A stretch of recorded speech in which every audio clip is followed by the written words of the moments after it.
than the last and supreme development, at least on our planet, and as far as we know, the highest manifestation of animality. But as every development necessarily implies a negation, that of its base or point of departure, humanity is at the same time and essentially the deliberate and gradual negation of the animal element in man. And it is precisely this negation, as rational as it is natural, and rational only because natural, at once historical and logical, as inevitable as the development and realization of all the natural laws in the world, that constitutes and creates the ideal, the world of intellectual and moral convictions, ideas.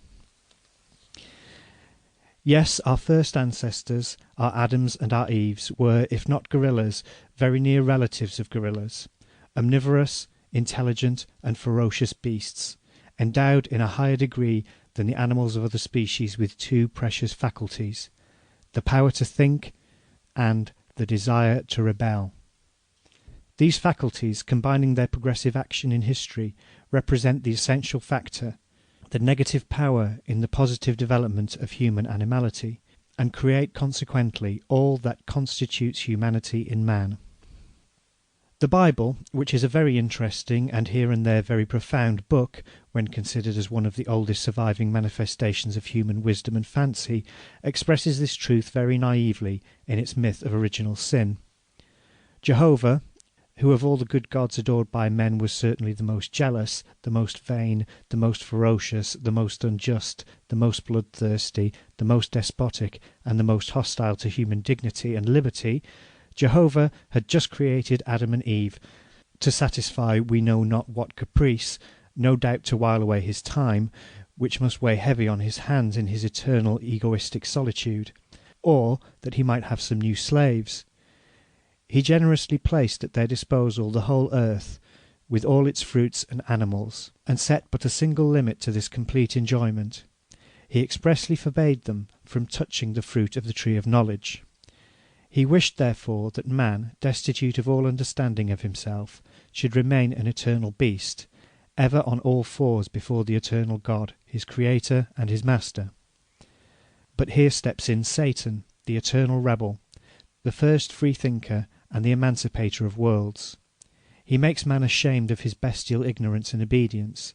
He emancipates him, stamps upon his brow the seal of liberty and humanity, in urging him to disobey and eat of the fruit of knowledge. We know what followed. The good God, whose foresight, which is one of the divine faculties, should have warned him of what would happen, flew into a terrible and ridiculous rage. He cursed Satan, man, and the world created by himself, striking himself, so to speak, in his own creation, as children do when they get angry. And, not content with smiting our ancestors themselves, he cursed them in all the generations to come, innocent of the crime committed by their forefathers.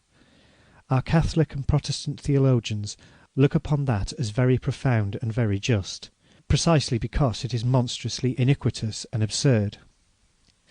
Then, remembering that he was not only a God of vengeance and wrath, but also a God of love, after having tormented the existence of a few milliards of poor human beings and condemned them to an eternal hell, he took pity on the rest, and to save them and reconcile his eternal and divine love with his eternal and divine anger, always greedy for victims and blood, he sent into the world as an expiatory victim his only Son, that he might be killed by men.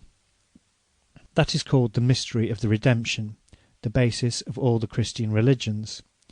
Still, if the divine Saviour had saved the human world, but no.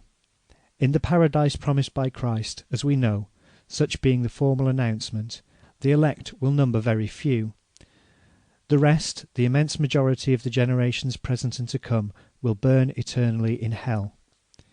In the meantime, to console us, God, ever just, ever good, hands over the earth to the government of the Napoleon III's, of the William I's, of the Ferdinands of Austria, and of the Alexanders of all the Russias.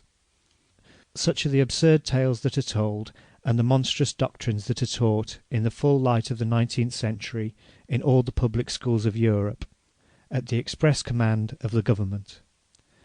They call this civilizing the people. Is it not plain that all these governments